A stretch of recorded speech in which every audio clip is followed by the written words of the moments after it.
It is one thing to be broke and it's another to have enough. Most of us, if not all, will most definitely gravitate towards the side of plenty, or we have enough to spare, not vice versa. I'm speaking about material possession, or in this discussion, let's call it wealth. Fortunately or unfortunately, we are in a society where one, if he is rich, people don't mind so much of how they got their wealth, and even if they do, they can hardly say no to the money because of the need. If you are broke, you are told to pray more and seek God more. Some get tired and use dubious ways to get their wealth and still be Christians who bring their huge offerings to church. Having wealth and material possession is a conversation that will never end in a Christian setup and in the society. Permit me to ask, can you be godly and wealthy? Welcome to The Identity. Guys, welcome to the show. Thank you. From far left, Rosemary Wanjiku. Yes. You good? Yes. Welcome to the show. Thank you. Next to her is Jivans Omonge. Yes. I got it right. Sure. Welcome to the show. Thank you so much. Next to him is Sharon Dama. Hi. Hi. You good? Awesome. Nice to see you. And that hat on your head. I don't know if it's a hat or whatever it is. It's called a fascinator. Wow. Fascinator. Yes. Okay. And lastly is Austin Omaya. Hi. Hi. You're good. I'm good. Apparently, I realized guys know you as Austin, not George. Yeah, Austin is the brand. Austin's the brand. Yeah. George is the person. Exactly. It's all in one. Okay. Yeah. Okay, fine. Now you're talking about can one be godly and wealthy? But it is safe to start with defining what wealth is. Sure. Sharon, what's your definition of wealth? The world would say that wealth is this money. Wealth is money. But honestly, wealth is so much more than money. Wealth is something that could be cattle, you know, for people who've grown up like that. It could be possessions, property. It could be even in your personality, a rich personality, a rich character. That all comprises of what wealth is. Now you've brought in another adjective of rich.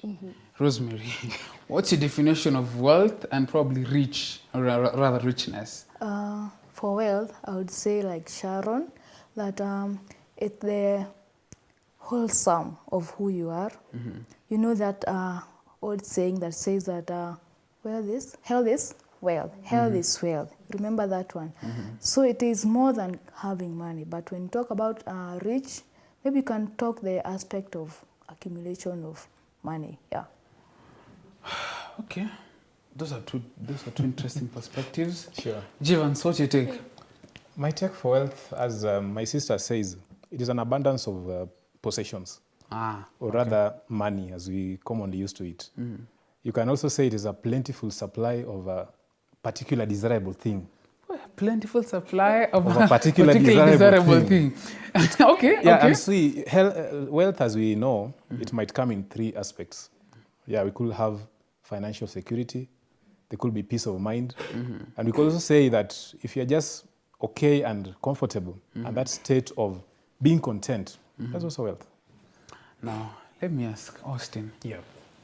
Can you be rich and not wealthy? Can you be rich and not Wealthy. wealthy? I don't think so. Unless we haven't understood the definition of wealth and rich. Okay. Yes? Wealth is appropriate gathering and using the resources. I don't know whether you are getting what I'm saying. Wealth is the appropriate Gathering and uses of resources Okay. that are available. So, for us to say somebody is wealthy, it means you have gathered the resources and you are using them well. And not just resources, resources with value attached. Okay. Now, in the African setup, we always have this notion of people who are wealthy are deemed as successful. Rosemary, do you agree with that analogy? People who are wealthy are successful. I think it all goes back to the definition. What do you mean when you say someone is successful? or what do you mean when you say someone is wealthy? So I think those are two different terms. Let's start with successful. Austin, what defines success as? We will define success according to the way you perceive things. Because success is when somebody gets satisfied with an achievement and, of course, where he's going to. Okay. Yeah? I feel I'm successful when I achieve a certain objective. Okay? Once you achieve it, you feel, oh, okay, I've done this. I think now I'm satisfied. Okay, Sharon, you're a student. Are you successful? Very, Wow. very, very. Because I define success not as a destination. Success is the journey. It is those milestones every day that you face. That story is the success. So it's an everyday thing. It's not for me getting to a place. It's going through. So after you've been successful in these very, very many milestones, you are crowned as a wealthy person. Because let's use some simple mathematics. Let me borrow some mathematics knowledge. If success is the journey towards satisfaction and hopefully wealth, then it only makes sense. The more you're successful, the more wealthy you become. Depends on what you define as wealth. Again, just like she said, the two are almost the same, depending on how you define it. Because for me, success is beyond money and possessions. Success is getting to a certain point in your character, achievement. So many lines just beyond the position thing. So, yeah. Are you telling me that, Jivans, is there a broke person who's successful? Sure. There are broke people who are successful. Again, as we all may concur that success is not necessarily standard to everyone. Yeah, we could say it is relative. And one aspect of wealth that I think I touched about is about living with purpose. You could be broke in someone else's metrics or way of measurement. But according to you, you are living with a purpose. And so you have attained or achieved a milestone of success. And so by that, you are deemed successful or wealthy in a particular way. It might not be my measure of success is her measure of success. To someone, getting married and getting a kid is success. To somebody, passing an exam is success. And to another person who has gotten out of campus, getting a job is a success. And so we need to understand that in all that we do, is it adding to the equation of living with a mission that you are having some value that you get to the life? Are you giving glory to God in all these things we're talking about, success and wealth? So I think if that satisfaction is there and you're living with a purpose, yes, you could be broke and you're successful. Wow. Okay, fine. The terms wealthy, successful, riches sometimes are used interchangeably. Sure. And it might be hard to differentiate them if we just work with the individual definitions. How about we create a disparity and understand what is the difference between wealth, riches, and success? True. Can we start with that? Yeah, sure. Rosemary, pick one that you'd like to start with. Wealth, you have said wealth, riches. Wealth, riches, and success. I would like to talk about success. As my brother has said, let's take this example. What if you are talking to a child, you see? So I think it all goes to who is defining what is success and the people you are talking about, success. For example, when you talk, the word successful comes from the word succeed. No. So every time you do something, you have succeeded, you go home and say that, oh, today I succeeded to do this and this. At the end of the day, you are successful. When a child learns how to say some few words, that child, you are going to tell the child that was nice. You succeeded in saying this and this. So successful is a broad word, but you can say managing to have achieved your goals. Okay, so we can say success is something that can be achieved in terms of goals. And it can be achieved in a set time space, isn't it? Yeah. Okay, now that is success. Riches. Pick it up. Anyone? Dama, since you started off with money, that can help us understand riches aspect. Riches, I feel like riches and wealthy are almost the same, really, because it's beyond just being able to go to Java, and such things. It's wow. I find it's money, it's possessions, it's property, it's a lot of things, all those combined. Okay, Jivans? So I wanted to draw a small line. I know it's a thin line, rather tricky. Yeah. Riches are more of the quantifiable aspects of wealth, or things that we could count and see. This guy has these properties, he has these estates, he has these cars. And so most human beings or people tend to associate or tend to look at things in terms of riches, the material things. But wealth goes beyond that. You could be having all these riches, but then you're not satisfied, you're not content, you're not happy, you're not putting into use, like he's saying. After acquiring all these uses, how do we now create value and add life and live with a purpose and transform people's lives? Is it something that gives you that happiness and joy? Or is it just counting and quantifying? So we have to go to the qualitative aspect as well and talk about wealth. Now I like the like quantitative and qualitative. Yes. Permit me to peg all this to wealth and riches. Hope I won't be wrong saying wealth is qualitative. Exactly. Yeah. And I want to believe somebody who's at the wealthy state is somebody who's probably achieving self-actualization. Yes. And somebody who's in riches perspective is quantitative. This person is busy counting the material Tangible. things that we can see and quantify. And success is a daily, it's a daily process. Yes. I was about to say struggle, but then it's a journey, Yes. it's a process. It is a struggle. Now, we're talking about can you be godly and wealthy? Simple answer would be? Yes. An automatic yes. Yeah. Why do I say yes? I've been reading the Bible, even a bit of Quran, and I've never seen a verse or a text whereby God said Christians should be poor. Okay? I remember one man in the Bible named Job. Yeah? This man had wealth.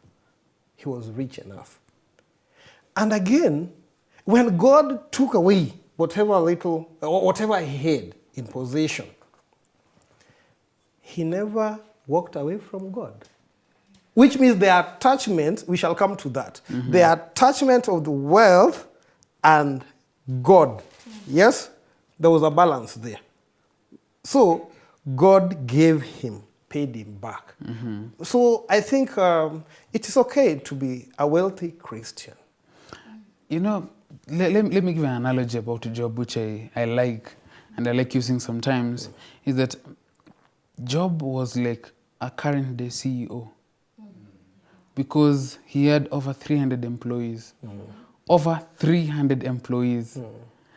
Man, we can mention all the big organizations, you know, and you can actually compare and say, okay, this guy actually had a lot of, a lot of wealth that he needed people to man. And, well, that is Job. I don't know which timeline of the history span that he's pinned to, but what I know is of today, the 21st century. Jivans, do you know of wealthy Christians who are godly? Do you know of them? I do. I wanted to add something and say that, yes, it is not wrong to be wealthy or to have a lot of money or possessions and serve God. But it is like fire. It is both good and dangerous. You can't say that fire is bad. It is good. But it is as well dangerous. And so the Bible cautions us about the dangers of wealth, pegging our mind so much on wealth, worrying a lot, trying to acquire and amass. If our lifetime goal is to make wealth or create money, and that is what we are pegged on, as opposed to serving God and using it for the glory of God, then it becomes dangerous. You asked a question. Do I know of Christians to date who are wealthy and serving God? Sure, I do. I happened to be in a church, went for a service in a church somewhere, I think along Kiambu Road. And I just noticed later in the afternoon when we were having our conversations on the Bible studies that one of the people who are really supporting the church heavily, immensely, He's a former minister in this country, but very simple and humble. And you can't tell. And he's devoted his life, his money, his wealth to serve God. My brother Austin just mentioned, if you look at the book of Job chapter 1 and verse 3, it enumerates a few things here that all his possessions, this is Job, was 7,000 sheep, 3,000 camels, 500 yoke of oxen, 500 female donkeys, and a very large household. You call it 3,000 people plus. If you move to chapter 31, all these things went in a flash within a day.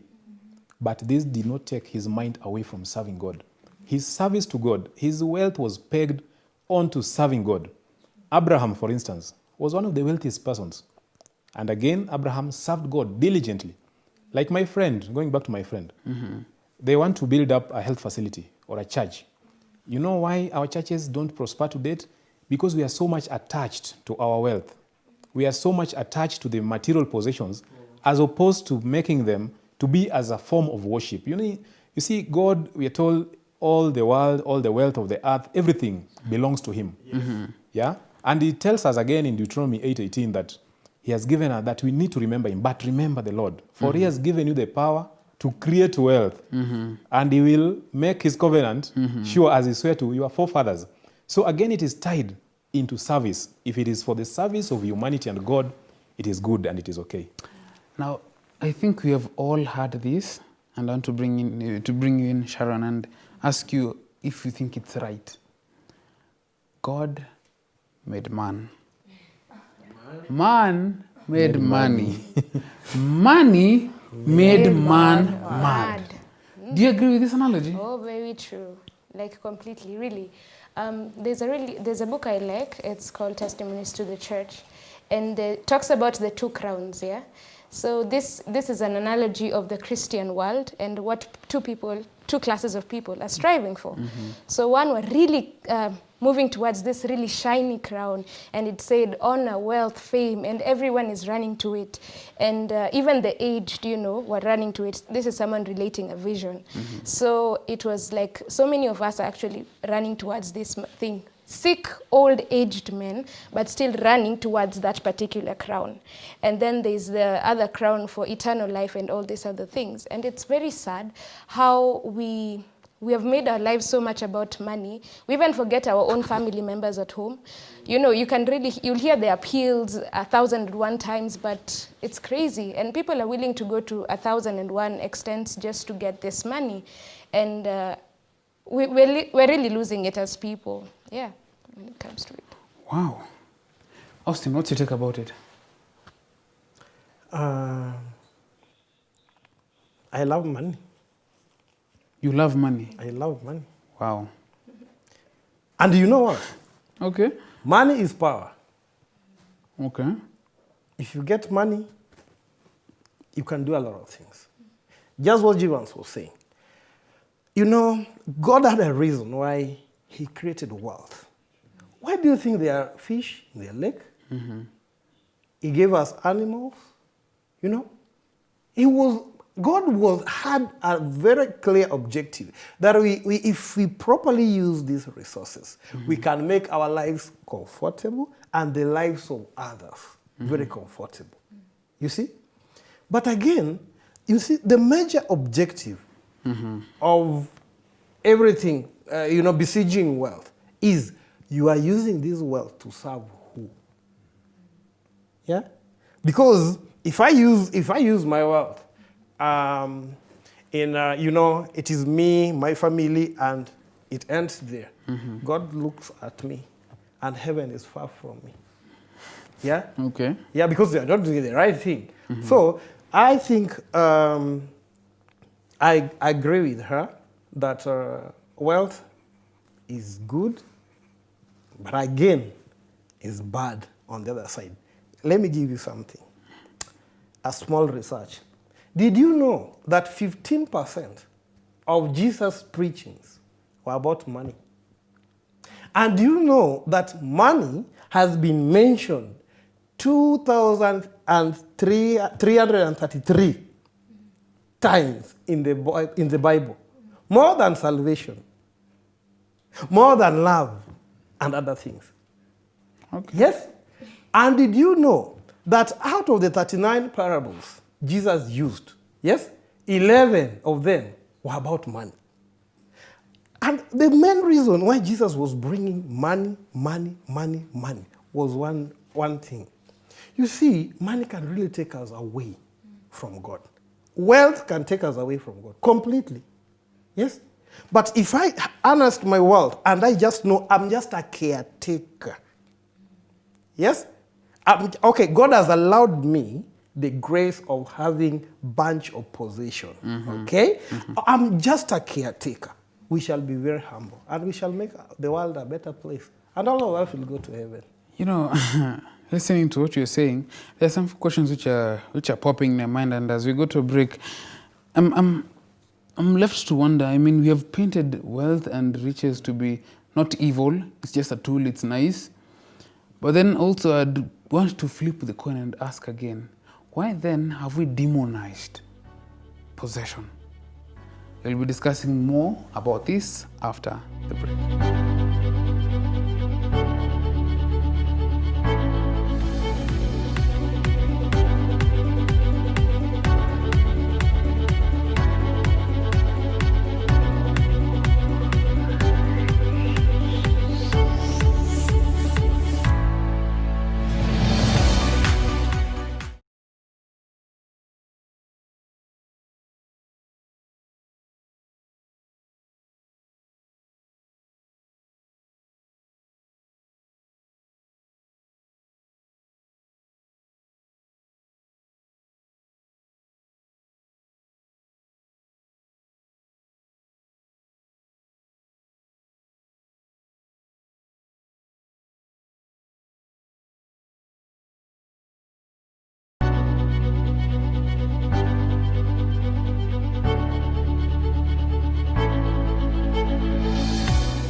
Welcome to The Identity. We're still talking about can we be godly and wealthy? And if anything, this is a discussion that all the youth would want to sit and listen, because you all aspire to grow up and be rich.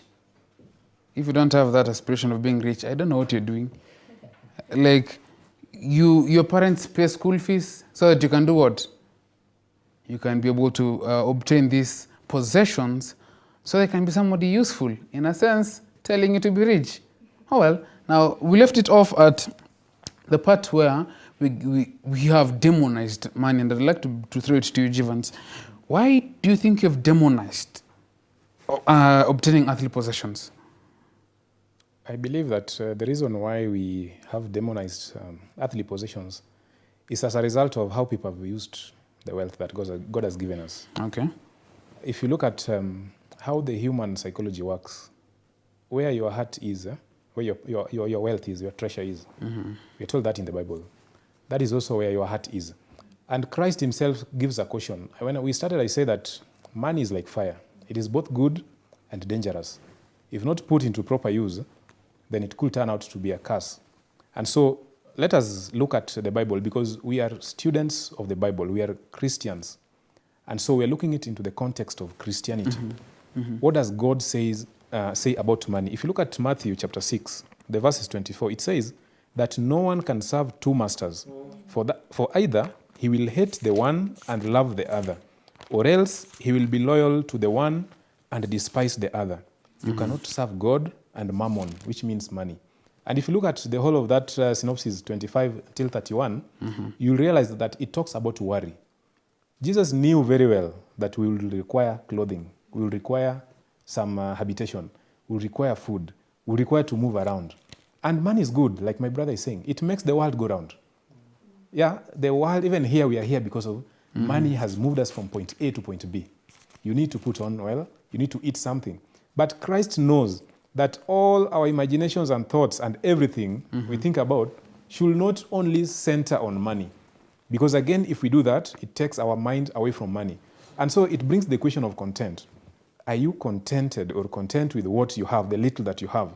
You see, when you look at, again, Proverbs, just a small, simple one, verse 8, chapter 30, it says that remove falsehood and lies far from me. Give me neither poverty nor riches. Feed me with the food allotted to me, lest I be full and deny you, and say, who is the Lord? Or lest I be poor and steal and profane the name of thy God, of my God. God knows that we need all these things that we're looking for. But becomes a foolish goal.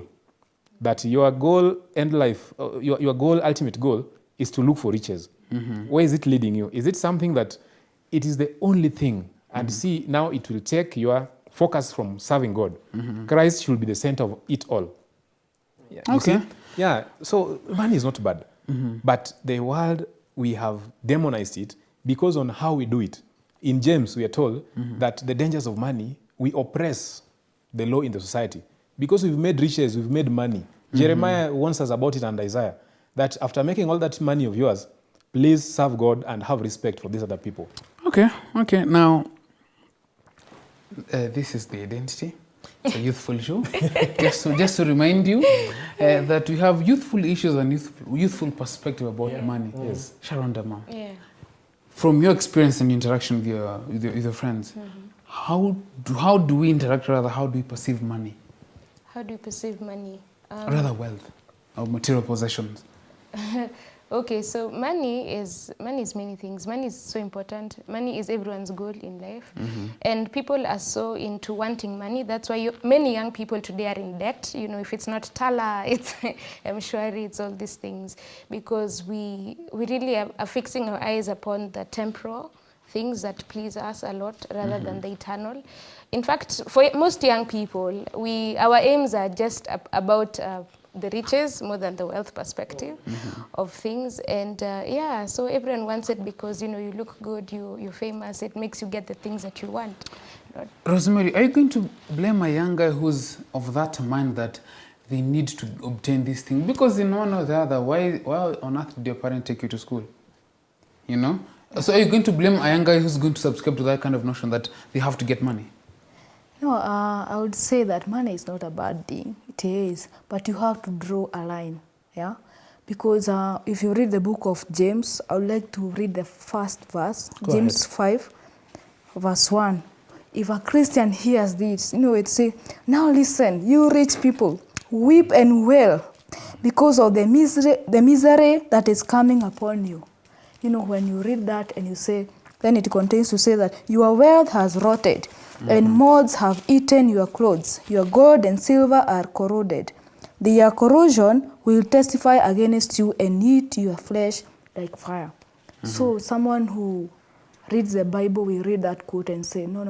The Bible says wealth is no go zone. So this person is saying now that I should not be rich. But that is not, I think you should not have that perspective. No matter how much you want to deny that you do not want to be rich, deep down in our hearts, you can say a beautiful ground is different. We all know, eh? It's like this notion that has always been saying, has always been said that you can say this, you can say all that, but we know deep down, the truthful you want to be rich, you want to be healthy. So it's okay if we just affirm that and probably seek for proper ways to look for it, isn't it? Yeah, the proper ways to look for money. And also, you should not let the money take over your ways with God.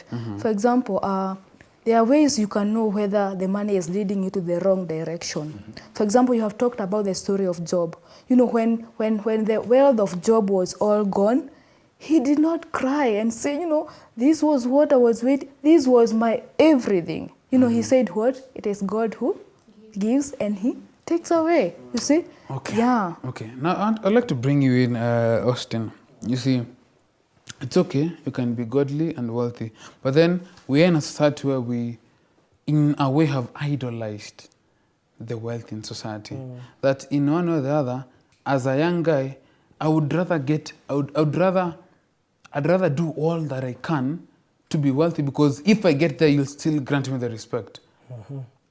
How can you correct that notion? Because unfortunately, again, I'll repeat, we have idolized these people who are wealthy. And it's not like we can be sure of the ways that they got the money, but we can say we cannot really substantiate how they obtain the money. How can you correct this notion? That notion has really misled the society. In fact, if you want things that has brewed corruption, is the idea of chasing money. You know, I'm gonna get wealthy very fast. Yeah, How can you be a millionaire and yet you are only 17 years old? First year in campus and you want to be a millionaire.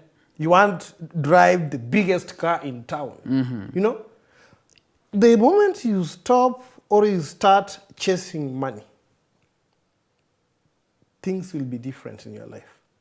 Okay? You will fall into temptation, you'll be a slave of money, and you'll never get satisfied. I know people in this country, all over the world, yes, they wanted money, they wanted to get rich. They have never been satisfied up to date. And they're trillionaires. So if at all wealth will bring satisfaction, then I think so many people could even be stepping down from power. They say, I'm not going to become the president of this country. I think I have enough. Let me go home. let me also introduce another thought, and I'd like to bring you, Javans. You know, I've heard this being said that, you know, it is once you don't have the money, then the information that you get to give out most of the times is, money is not good, is all bad, is all bad. And then somebody said, you know what? You're going to say that because you don't have it. Have it, and you will know. And they will be different. What do you think about that? That Is there some truth in it? Because if you think about it, the people who don't have the money are the ones who are going to stand on pulpits and, you know, highest places and say, money is, you know, and all these things. But then, get it. first principles, getting back to the Garden of Eden, where we draw, if you want to know the answer to anything, go back to the first basic, the basics, the first principles. We go back to the Garden of Eden. God puts a man, Adam, in charge, and he gives him all the wealth. He gives him all the power and authority and dominion. And number one thing, he tells him that his main work there will be to dress and to keep it, number one, and to have dominion. Dressing, probably, maybe Austin will know, I don't know, maybe my sister will know. Those who went back, those who went to school early enough, and maybe in the rural setting, we used to be given books to cover. So you come the next day, you bought maybe bread, you use the bread to cover the book. Someone else wrap. will wrap it using maybe that packet for the maize flour, and you turn the other side, the browner side, and cover it. Someone who is having means will go to a supermarket and buy those wrappers, the nice ones, and cover it. That is called dressing the book, right? Have we all dressed the book? The bread person, the jogo, maize, and the wrapper, and somebody else will just get a cement pack. So that is dressing it, but we have dressed it differently. When God gave us this book, the Bible, or the Garden of Eden, just like today, you've been given some kind of a position in terms of maybe occupation, your job. Somebody is doing something. You may be a cat pusher. You may be just shining shoes. But that is your garden to dress. How you dress it, that is the wealth that God has given you. How you use it matters. At the end of the day, an account will be given. How did you arrive to that? God will not tell Adam how you're going to dress it, whether you're going to use the bread, cover, or whatever. At the end of the day, what means are you using? Is it that end justifies the means, or means justifies the end? My brother, my younger brother or sister, getting money is not wrong. But how we get it, that means to the end matters. And there will be an account on how you dressed it, how you took care of it. So, asking a question, you're asking about how, I will maybe phrase it again. You know, you've actually even brought another thought that I'd like to change it and help me analyze it. Yes. Let me make it more practical and easy for somebody who's watching right now. As young guys, we want to get money. Yes.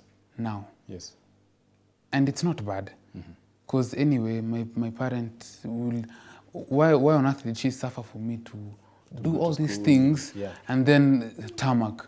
So you are going to look for all the means to get the money now. Is that a wrong notion? It's a wrong notion because it is leading us to move away from the principle. What is the principle of goal of us being on earth? Is to serve God, to serve the Creator, to evangelize, to be missionaries. But I can't be able to do this if I don't have the money. You will use money to get to your destination. But the process, you know, if you're doing a math, from my physics or engineering, I will know that to arrive at a particular answer, the means will be more important than the answer that I get. And so God will be more concerned on, did I follow the right channel? Or did I just use a shortcut? Because some of these shortcuts are rather leading us to death. Paul says, that he has learned to be in both sides of life, to be abased. He has learned to be in abundance. And he has learned at the end of the day that it's good to be content. Because you take it nowhere. In 1 Timothy 6:7, all these billions and trillions and all these things that we get, that grave is just like 6 feet. It is very small. We can't take them there. At the end of the day, it matters the equation of salvation. And my equation, my relationship with God. Is it a clean way? Is it a proper process? Or is it a dubious means? If it is questionable, flee from it, my brother. If that means is not right before the eyes of the Lord, it is not good. Wow. The Bible, Rosemary, the Bible also has used another analogy that Jesus said, it is hard for a rich man to get to heaven.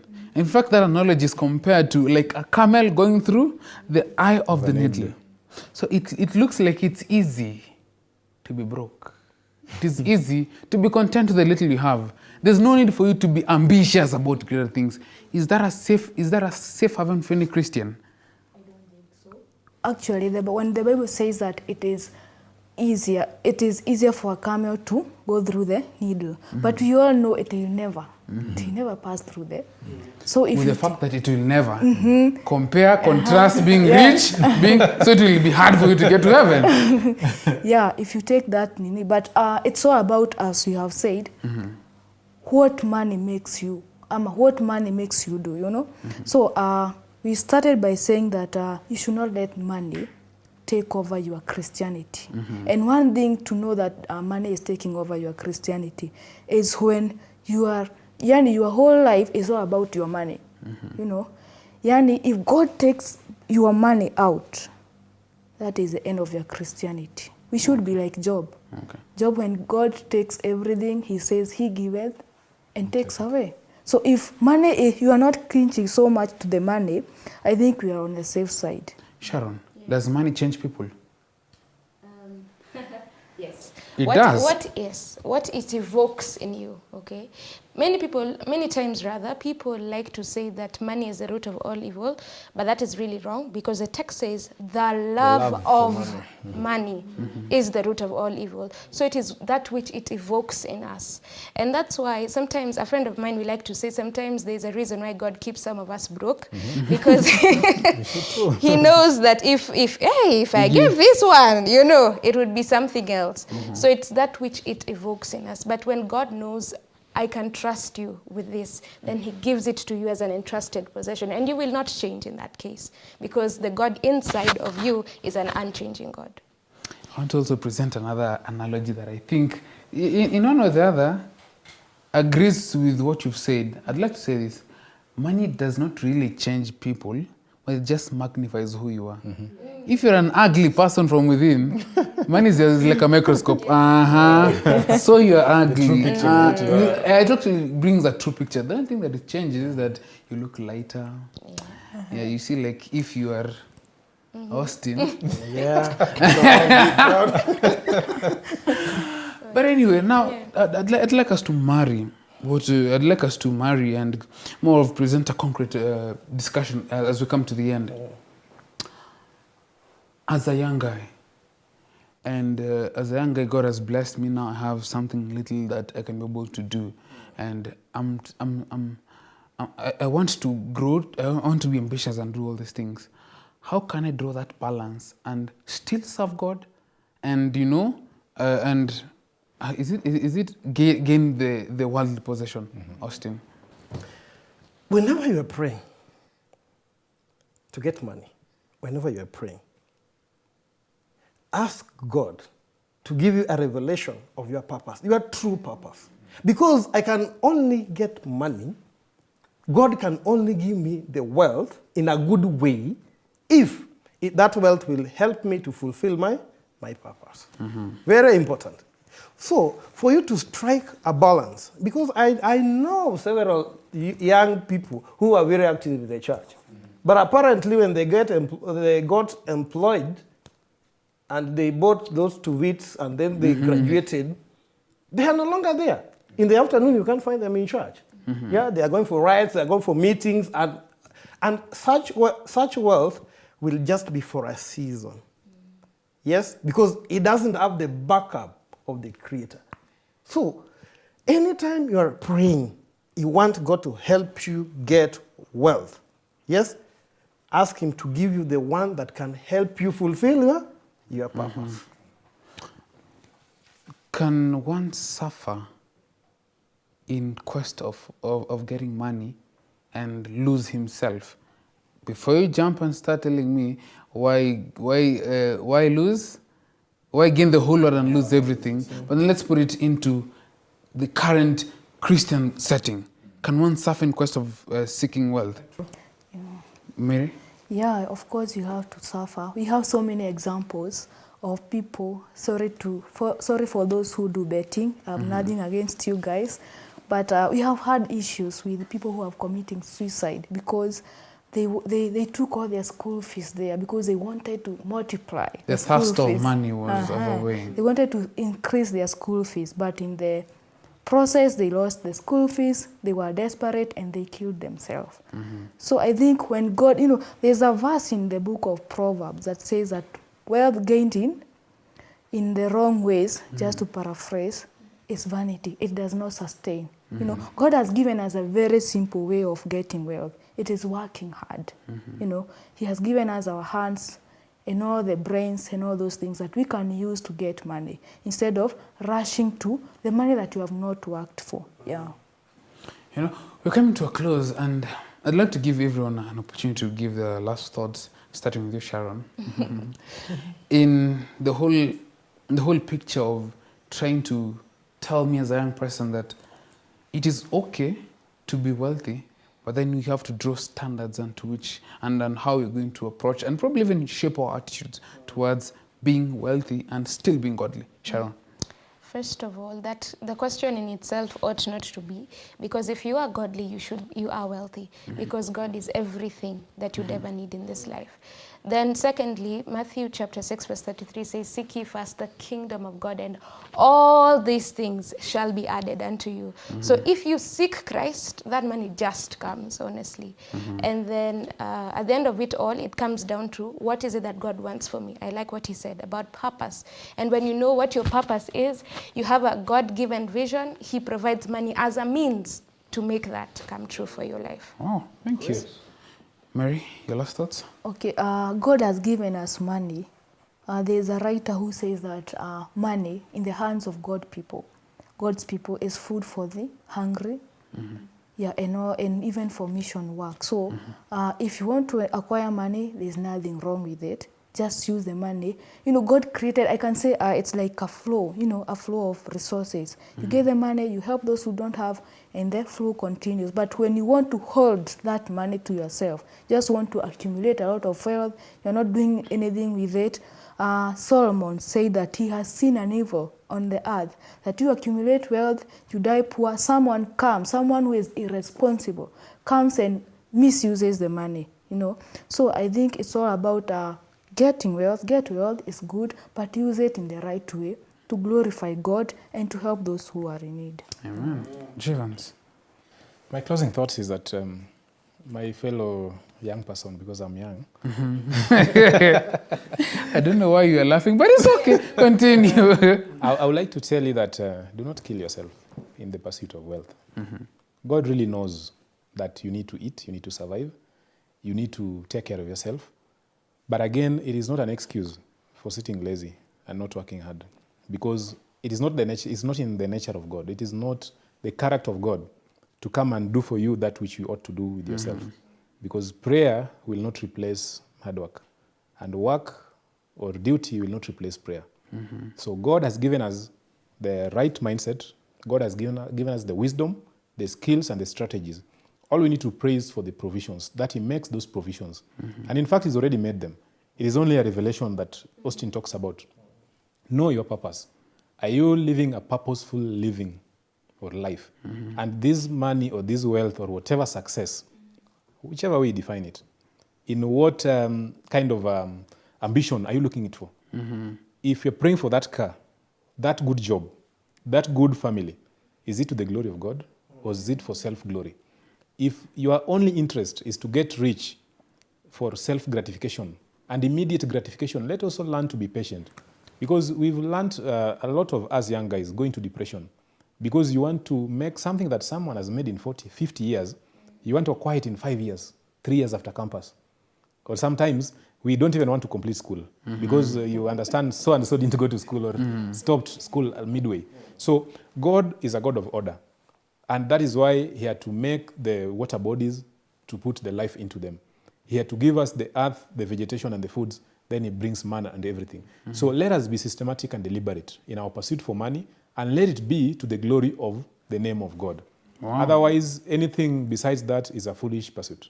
Wow. In everything that you do it all to the glory of God. Austin Omanya. Yeah, my parting shot. As an entrepreneur by profession, I train people on wealth creation. And that is why this topic is the best topic so far that we can get into. Philippians 4:13. Yes? In whatever you do, do with all your might.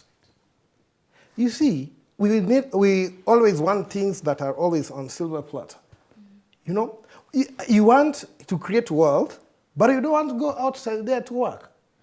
Understand, Paul was very furious with some guys somewhere, you know? And he asked them, guys, when we were staying with you, we never bothered you. Yes, because we used our hands and worked very hard. They were tent makers, okay? They could do that. They sell those tents. They convert that money into the ministry and helping the poor and the widows in the society. So, my one advice, especially to young people, wealth will always come. Get outside there and make it. But remember, if it is not driving you to achieve your purpose, that is not wealth. You'll never be happy. You'll never be satisfied. You are a caretaker, remember? You are a caretaker.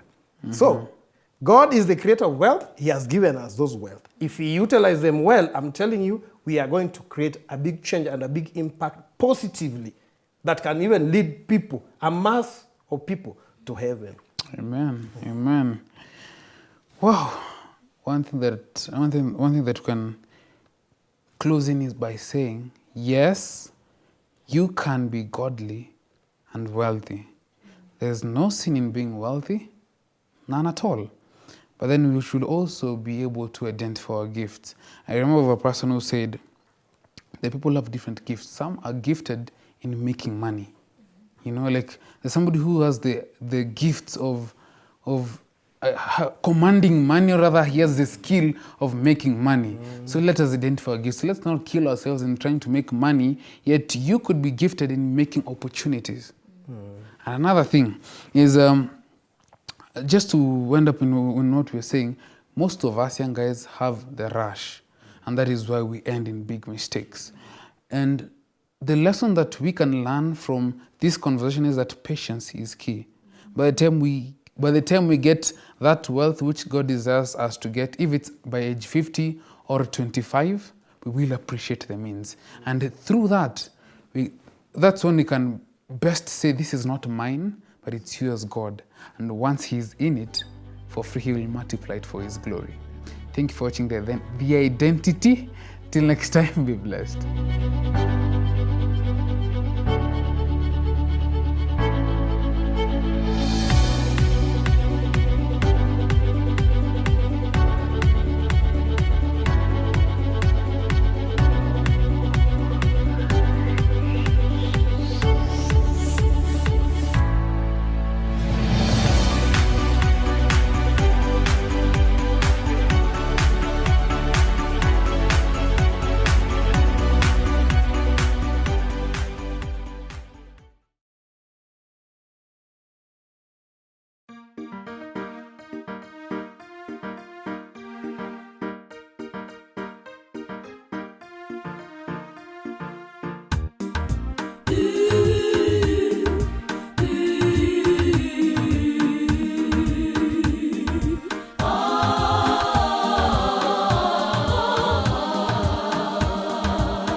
Jaribu halitakupata kamwe, isipokuwa lililo kawaida. Lakini pamoja na hilo jaribu, Bwana ataweka mlango wa kutokea. Jaribu halitakupata kamwe, isipokuwa lililo kawaida. Lakini pamoja na hilo jaribu, Bwana ataweka mlango wa kutokea. Ayubu alikuwa mwelekevu, aliyemcha Mungu siku zote. Aliuchukia uovu, kamwe hakuitenda dhambi. Ayubu alikuwa mwelekevu, aliyemcha Mungu siku zote. Aliuchukia uovu, kamwe hakuitenda dhambi. Jaribu halitakupata kamwe, isipokuwa lililo kawaida. Lakini pamoja na hilo jaribu, Bwana ataweka mlango wa kutokea. Jaribu halitakupata kamwe, isipokuwa lililo kawaida. Lakini pamoja na hilo jaribu, Bwana ataweka mlango wa kutokea. Hata shetani alipomjaribu, imani yake haikuyumbishwa. Alikuwa imara daima, alimutegemea Mungu wake. Hata shetani alipomjaribu, imani yake haikuyumbishwa. Alikuwa imara daima, alimutegemea Mungu wake. Jaribu halitakupata kamwe, isipokuwa lililo kawaida. Lakini pamoja na hilo jaribu, Bwana ataweka mlango wa kutokea.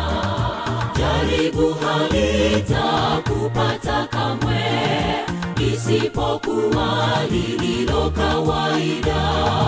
Lakini pamoja na hilo jaribu, Bwana ataweka mlango wa kutokea.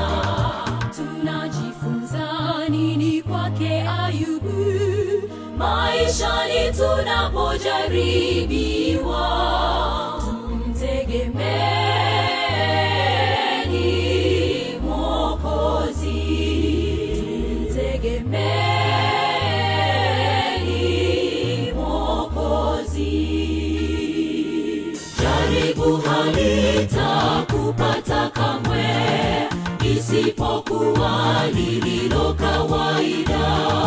Lakini pamoja na hilo jaribu, Bwana ataweka mlango wa kutokea. Jaribu halitakupata kamwe, isipokuwa lililo kawaida. Lakini pamoja na hilo jaribu, Bwana ataweka mlango wa kutokea.